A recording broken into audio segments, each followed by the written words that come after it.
guys, welcome back to the Wall Street Bull. Anthony here. I hope you're all doing well and staying positive out there. It is never a dull and boring moment in crypto, finance, or the stock market. That is why I love doing daily market updates. Now today, it is just after 6:30 p.m. here in Melbourne on the 16th of the 4th. That is April 2024. We are 3 days away from the Bitcoin halving. How good is that? I'm going to have a sip of espresso. Very, very nice. Now, again, there has been a lot of market volatility. It's been absolutely chaos in the crypto markets, liquidations all over the place, but we're still dollar cost averaging. I'm going to get into the news because there is quite a bit to go through today, and I know a lot of you probably can't be effed, but we have to do it. Grayscale CEO, our favorite crypto company, hedge fund, whatever the hell you want to call them. Again, they're basically saying that the outflows are going to reach a turning point. Let's see what happens with that. Ripple and XRP could potentially soar 3,000%. How nice would that be? We've got some interesting updates as well that come out on a Forbes article here that China could literally make Bitcoin, Ethereum, and XRP explode. Let's see what happens with that, guys. Very, very nice. Again, Bitcoin countdown. We're not that far away. Only 3 freaking days away. How good is that? We've got Ripple CTO sharing unexpected Satoshi Nakamoto statement. Again, David Schwartz. We've got Bitcoin selling could pick up before the Bitcoin halving. Very, very interesting. This is coming out from the Crypto.com CEO. And we're going to want to read this article right here. And again, lifetime opportunity for Solana. Crypto analyst predicts a steep Solana rally following the market-wide dip. I agree. I'm still continuing to dollar cost average into Solana. Anyway, I'm going to go over my trading bots on 3 commas today as well. And of course, the community tab, which is extremely bullish. But anyway, let's get into the video. Massive shout out and thank you to every single one of you who have subscribed to the channel. I really appreciate it. Thank you very much. Now, if you want to, make sure you smash the subscribe button down there. Turn on that little bell notification as well, because as you can see right here, I absolutely love documenting my journey with investing with cryptos, dividend stocks, growth stocks, talking about passive income, building financial freedom, and of course my goal at the end of the day is to build generational wealth. So come along this incredible journey. Things are getting insanely wild in this space. Also, if you can give this video a thumbs up or watch it straight through, would really help me push this channel out to a lot more people, because the YouTube algorithm is absolute magic when you find, ladies and gentlemen, do that. So make sure you give it a good thumbs up. It doesn't cost you anything. It's down there. Thank you very much. You guys rock. Also, a little disclaimer, I am not a financial advisor. Please do your own research and due diligence with this stuff, all right? I don't want to see anyone get financially hurt. And yes, we can lose money in the blink of an eye in crypto, all right? It's happened literally in the last couple of days. So be careful. Do your own research and due diligence. This video is for educational and entertainment purposes only. All right, formalities are out of the way. Straight to community tab today. Now, we've got BlackRock and Fidelity have increased their spot Bitcoin ETF holdings to a combined total of 422,829 Bitcoin, worth $27.2 billion. These guys do not give a shit whether the market is going up or down. They just want the asset. They are continuing to buy as much as freaking possible. Bring it on. That's all I'm going to say. Top altcoins in my portfolio today, we had Electroneum, Kin, Ravane, T-Fuel, and XDC. It's been an absolute sleeper for a very long time. I think my building's just turned on the heater. It is so hot in here. Anyway, let's go to CoinMarketCap whilst I'm sweating right here, right now. $2.31 trillion. We've got $112 billion in volume, 54% Bitcoin dominance, and 60 on the Fear and Greed Index. There's a lot of fear out there in the moment. I'm not even worried about it because I know what we're holding and the true utility of all of these coins. Good coins anyway. Bitcoin sitting at $63,263 at the time of recording. Ethereum, $3,088. Solana's at $137 US, down 11%. 11%. Madness. Again, XRP's down 49 cents. Let's have a look here, guys. Cardano's at 46. We've got AVAX at $35. DOT's at $6.71. Chainlink is at $13 as well. BCH, again, is one that I was trading at $489 today. ICP, $12. Scrolling down, my favorites, XLM is at 10 cents. VeChain back below that 4 cent, almost below 4 cents right now, and I'm still bullish on the project, even though it's just been doing nothing for over 13 months more. Hedera's at 8 cents as well. Immutable X, $1.97. What else do we have here? Let's keep scrolling down here. I think Fetch AI, or FET, is basically going to be a good one as well. Looking into this one as well, artificial intelligence is not going anywhere. Algorand at 17 cents. Neo's at $19. Quant is at $104. Crazy. Let's have a look here as well. Down further on the list, WorldCoin at $4.89. And, of course, IOTA is at 22 cents. And XDC, yes, is definitely on that other list, as well as Reef and XYO. Very, very nice to see that. Now, let's go to Crypto Bubbles. And yes, before I do, I have the Wall Street Bull University linked below. This is my official Patreon page. You don't want to miss this. I'm putting a lot of useful information in here, guys. I really am. And I'm speaking to the community in the chat feature every single day. I put up a lot of stuff like my buys, sells, trades, indicators, trading bots. All of my dividend investing goes up in here. It's just a full-blown community, which I love speaking to every single day. And more importantly, the news before I go live on the channel. And you can also direct message me in here as well. 1,931 posts. Very, very useful information. So go join up. That is linked below. Now, with 3 commas, again, I've opened up a lot of spot trading bots at the moment. And again, everyone's got these in the Patreon. So you can get those if you wish. Again, because the market is extremely volatile, spot trading without leverage is a much easier option to basically trade the markets for you 24 hours a day, 7 days a week. So again, I'm trading Bitcoin, Ethereum, Solana, XRP, and we've got, I believe that's Cardano, sorry, Polkadot, and Pepe, believe it or not, as well. Now, my Bybit bots got liquidated.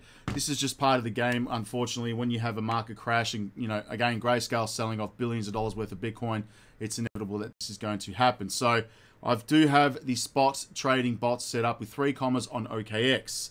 And again, OKX is still a partner of my channel, and I'm still using them to do the spot trading. So that is currently in play at the moment.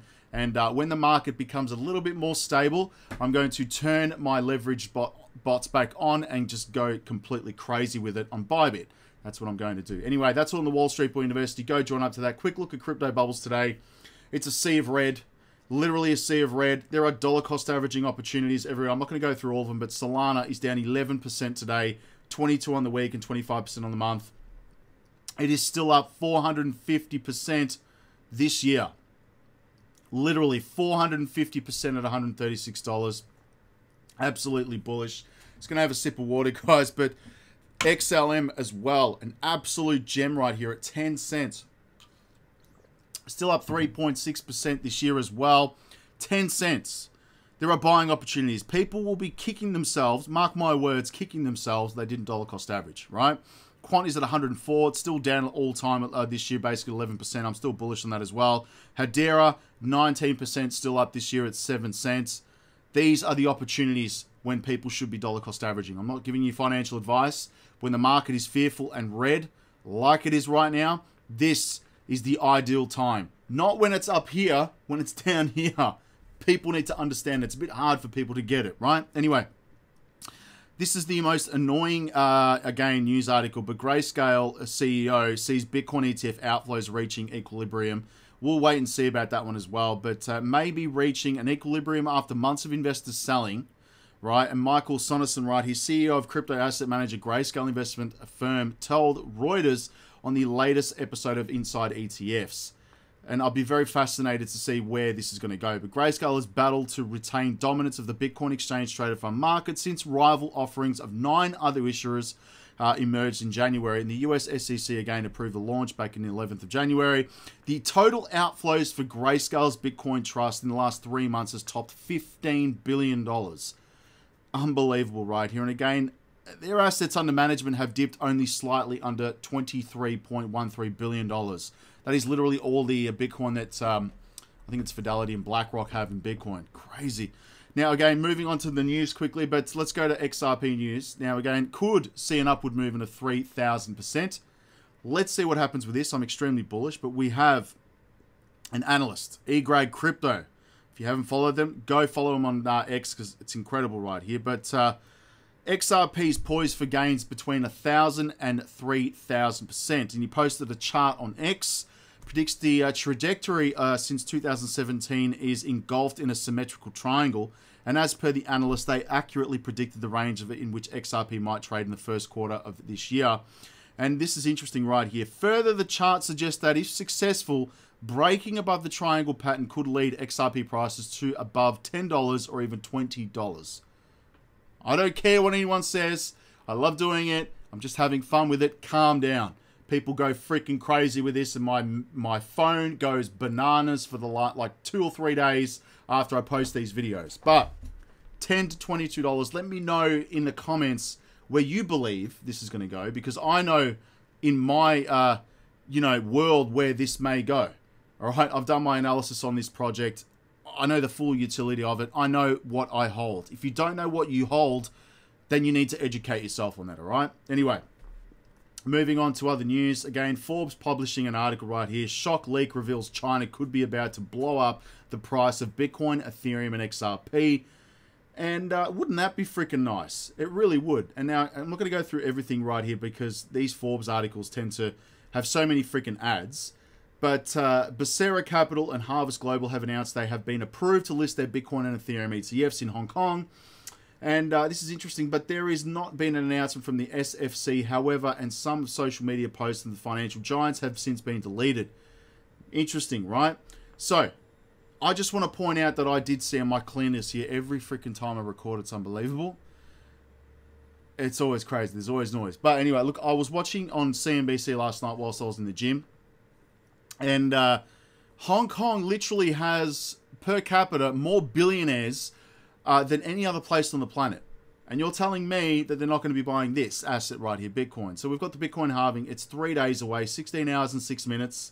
It's going to be very fascinating what happens with this. But bear in mind that usually if history repeats itself, it probably won't be pumping until at least, a month or two afterwards. So there you go. Now, I'm not going to get into David Schwartz's tweet, but this is an interesting one here. But Crypto.com CEO says Bitcoin halving would be a buy the rumor, sell the news event. In the short term, it could lead to price volatility, but would be overall positive in the long term, right? I've been speaking about this for quite a long time. Now, again, I honestly believe this will happen. And yes, I do believe Grayscale will continue selling off Bitcoin to Coinbase, which is going to be a pain in the ass. But, we just have to weather the storm, right? We have to focus on really what's coming, right? Lifetime opportunity for Solana. Crypto analyst predicts a steep Sol rally. Bring it on. And a widely followed crypto analyst says that Ethereum competitor Solana, nearly 45% devaluation from its 2024 high, may end up being a lifetime opportunity for long-term bulls.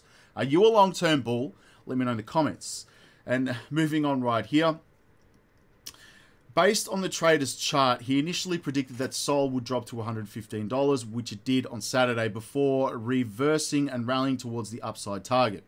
At the time, writing Solana is trading at $155 US, up nearly 9% from the past day. Looking at Bitcoin, the trader says the crypto king has potentially already bottomed out nearly 60,000. That's Bitcoin. According to the Immortal Bears, should only expect Bitcoin to get lower if it revisits the $60,000 level. Now, I want to point out with Solana, right? There's been a lot of analysts that have predicted Solana to be the next Ethereum in this bull market. Let me know in the comments what you think about that. I'm extremely bullish on it. And again, I bought it at 22 Australian dollars. So I've been holding it ever since. And I honestly believe after listening to Raoul Pal speak, a lot of other analysts as well, which again, I'm going to share some of those videos in the Patreon and those comments. But if this has a run up like what Ethereum did, let's go. I cannot wait. Very, very bullish on that. Moving on to Cryptometer.io, let's see where the money has been flowing. I'm always curious about this because it changes every day. We've got money going into Ethereum, Solana, Doge right here. We have Bitcoin, of course, Arbitrum, Near Protocol. We have FET, Chainlink. Scrolling down, we have Near, WIF. I'm just trading that as well. And that is pretty much it for that. Let's go to X and we'll end up on this. Thank you to those 6,379 people. You guys absolutely rock. I appreciate every single one of you. Yes, I've pinned that to my page because who doesn't like John E. Deaton? He's an absolute legend. Gentlemen. Moving on, we've got Eric Balkanus right here. If that's how you pronounce his last name, I keep getting it wrong. I'll eventually get it right. The latest spot Bitcoin ETFs, they have been approved to exist but not launched yet. right? Rumor has it that launching next week, so to not compete with the Dubai conference, don't expect a lot of flows. I saw one estimate of $25 billion. That's insane. We think they'll be lucky to get $500 million. Nothing wrong with that. Here's why. The Hong Kong ETF market is tiny, only 50 billion, and Chinese locals cannot buy these, at least officially. There's 3 issuers that were approved. The underlying ecosystem there is less liquidity efficient. These ETFs will likely see wide spreads and premium discounts. Okay, and the fees will likely be between 1 to 2%. And that's nowhere near dirt cheap in the fees in the US. So we'll see what happens. It's just building, though. You have to understand that it's slowly building, right? Yes, again, GBTC, inflows. Oh, God, whatever, 110 million. That's nothing. And again, BlackRock is buying the dip, literally 1,200 Bitcoin. Crazy when you think about that. Have a listen to Pomp on Fox Business. Are people supposed to infer what Bitcoin can be best for during times of trouble? Yeah, this is a great story, and I think something worth paying attention to. But the story actually starts with gold. So at the end of last week, gold started to hit an all-time high and was pushing up. And I actually wrote a letter on Friday to investors, and I said, hey, is gold actually signaling that a major geopolitical event could be occurring in the next few days? Saturday, we get the attack. And so who was buying gold? Was Iran buying gold? Was China buying gold? Why was gold going up a couple of days before? Is it a country who believed that there was going to be severe financial sanctions against their country, and so they wanted to protect their central bank assets? It's interesting. Then, of course, when the attacks actually occurred, Bitcoin did drop. But I think we can go back to 2020 and see why Bitcoin dropped over the weekend. In 2020, during COVID's kind of initial pandemic outbreak, all asset prices fell and correlations went to 1. So it didn't matter if you were in stocks, bonds, Bitcoin, or anything else. Everything dropped because investors were panicking. They had fear. And so naturally what they want is they want US dollars in that situation. And so thankfully the stock market was closed on Saturday, and Bitcoin was really the only market that was trading. That's right, because it trades 24/7 for those of course. So what was happening was people were scared, right? So what do? They sell liquid assets. They want to raise dollars in order to be able to have those dollars and figure out what's going to happen. Now, what I do think is important, though, is that if Bitcoin leads on the way down, in that panic moment, it will also lead on the way up in the coming days and weeks after people, I think, kind of get used to, okay, well, what is the current situation? They evaluate it, and they realize that the underlying fundamentals of these financial assets has not changed regardless of what's going on in the geopolitical kind of environment. Let's talk about the halving event and tax season. What you have noticed is that in the couple of days before April 15th, which is today, folks, I hope you paid your taxes if you owed, that Bitcoin goes down because people are now selling it to raise cash to pay their taxes. If you have a store of value and you think that it is going to continue to increase your purchasing power over time, you're not going to just put 1% of your assets in. Even though most people say, as a financial advisor, 1 to 3% is probably the right allocation for most people. What we notice in the Bitcoin community is people do more whether they should or they shouldn't. And so naturally, if they need cash to pay their taxes, they have to sell Bitcoin or other financial instruments. And so Bitcoin goes down leading into this. And so it actually muddies the water of the analysis over the weekend because you have the geopolitical event, but you also had tax selling as well. So it's not just one culprit. It was a culmination of different things. Not entirely. There you go. That's really good. I mean, it is tax season. I was watching that last night on CNBC as well. Moving on again, the upcoming Bitcoin bull run is poised to be the biggest in history. Bitcoin halving again 3 days away, which is wild. HSBC to expand its tokenized asset offerings. The bank CEO said he's comfortable with the concept of tokenization. Real-world assets will be hitting very, very soon, and I'm extremely bullish on it. And yes, I know the utility of these coins. My banking coin list is where I'm focusing on. This is where real money's moving, ladies and gentlemen. No BS. Go look it up. I mean, go look at the white paper from Visa as well. It's crazy. Anyway, I'm out of here. Make sure you have a good night, a good afternoon, and a good morning. And if it's morning, have an espresso or some water, whatever you prefer. I'm out of here, bulls. I'll speak to everyone tomorrow. Stay bullish. Join the Patreon. It's linked below. It costs you nothing, and you're going to be learning a lot of stuff in there, all right? Peace out, guys. Take care of yourself.